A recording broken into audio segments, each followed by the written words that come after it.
متعلق ہوتے ہیں اپنے پیارے رشتوں کے ساتھ۔ محبتوں میں انسان کا دل جکڑا ہے، خود ہی انسان کے دل میں یہ محبتیں پیدا کی ہیں اور خود ہی امتحان بھی لیتا ہے۔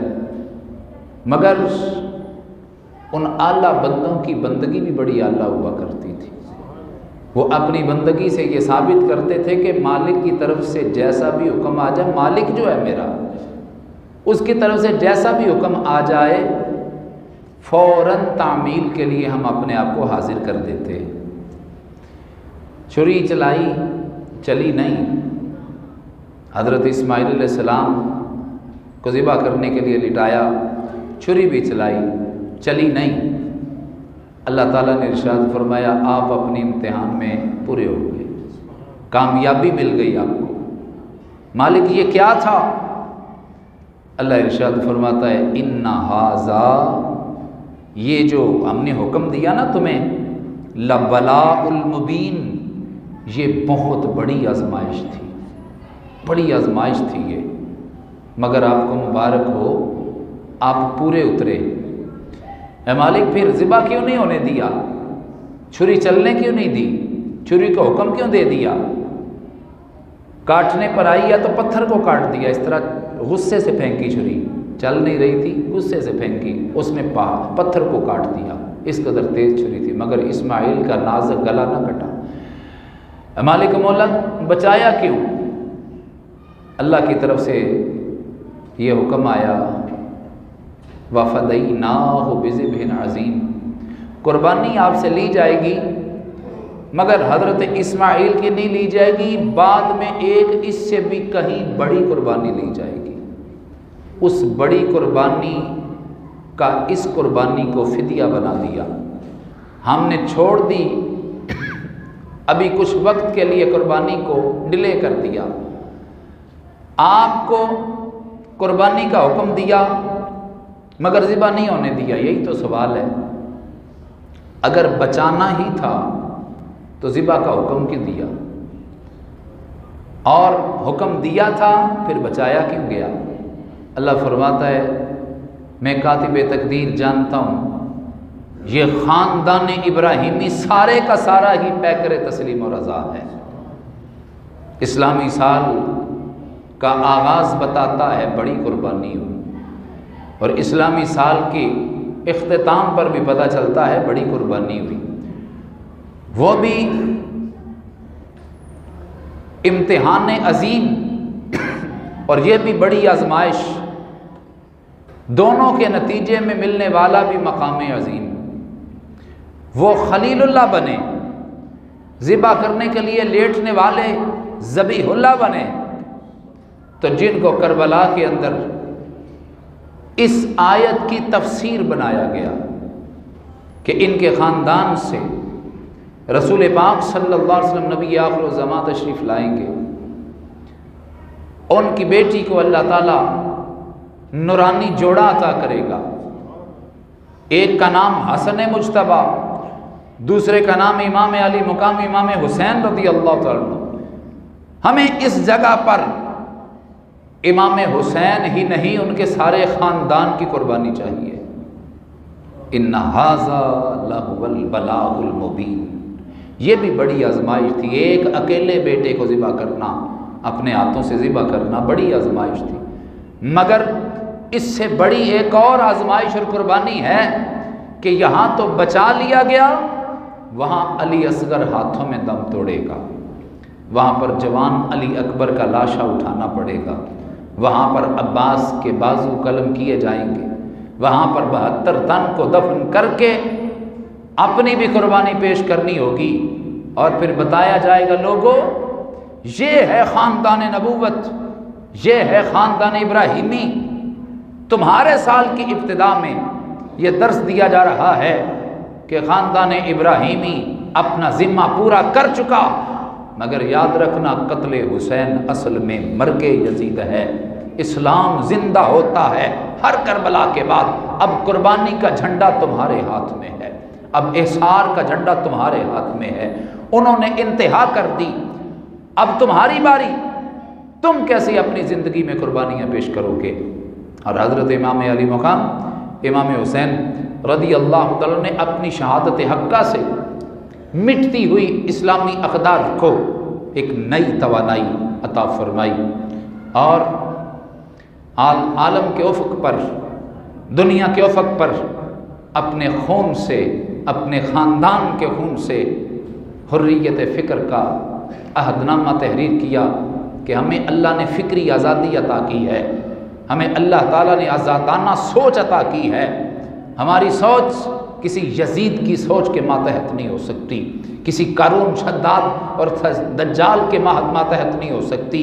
ہماری سوچوں کا مالک اللہ ہے، ہمارے عمل کا مالک اللہ ہے، اور ہمارا ہر کام اس کی رضا کے لیے ہے۔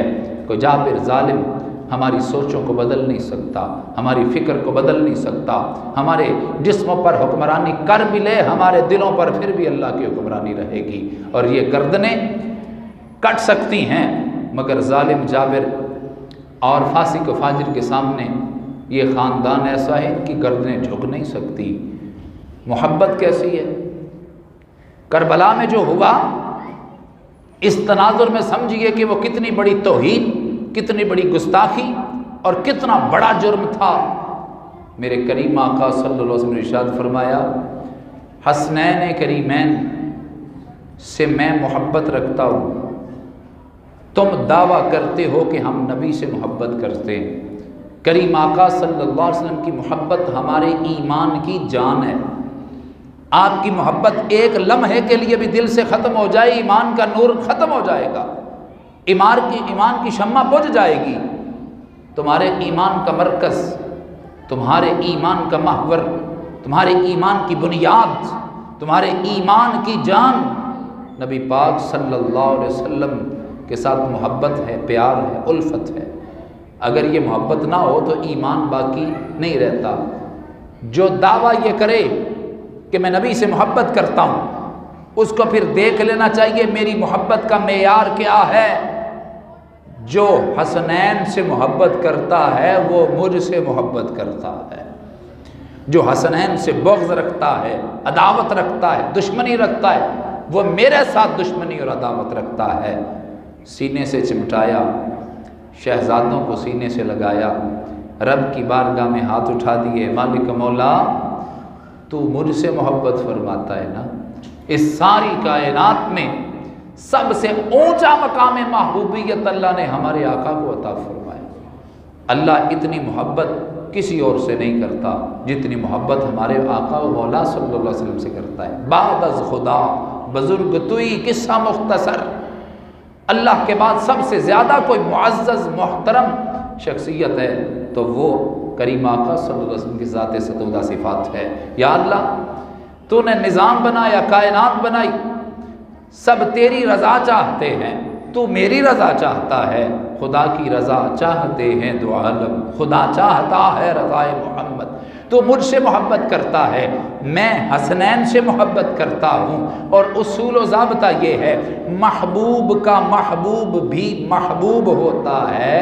یا اللہ تو دیکھ رہا ہے تیرا محبوب ان سے محبت کر رہا ہے، تو بھی ان سے محبت فرما۔ تو مجھ سے محبت کرتا ہے، میں ان سے محبت کرتا ہوں اس واسطے سے کہ تیرے محبوب کے محبوب ہیں۔ یا اللہ عرض پیش کر رہا ہوں تو بھی ان سے محبت فرما۔ تو یہ اہل بیت اطہار کے ساتھ، بالخصوص حسنین کریمین رضی اللہ تعالیٰ عنہ کے ساتھ آقا کریم صلی اللہ علیہ وسلم کی محبت دیکھ کر تو کیا صحابہ کرام محبت نہیں کرتے ہوں گے؟ جب معیار یہ دے دیا کہ جو ان سے محبت کرتا ہے اصل میں وہ نبی سے محبت کرتا ہے، تو صحابہ کو راستہ معلوم ہو گیا نا کہ نبی کی محبت تک اگر جانا ہے، اگر حقیقت میں محبت کو پانا ہے تو پھر راستہ اہل بیت اطہار کی محبت کا ہے۔ تو جیسے ہی یہ معیار دیکھا، سارے صحابہ فوراً اہل بیت اطہار کے گرویدہ ہو گئے۔ سارے حسنین کریمین سے پیار کرتے ہیں، بالخصوص اس کا اظہار ہوتا ہے کہ حضرت عمر فاروق رضی اللہ عنہ دور سے دیکھتے ہیں کریم آقا صلی اللہ علیہ وسلم کے ایک کندھے پر حضرت امام حسن مجتبیٰ تشریف فرما ہے، دوسرے پر امام حسین تشریف فرما ہے۔ کتنی خوش قسمتی کی بات ہے، کتنی خوش قسمتی کی بات ہے۔ یہ حسنین کریمین رضی اللہ تعالیٰ عنہما کے لیے خوشی اور سعادت کی بات ہے نا۔ دور سے دیکھا اور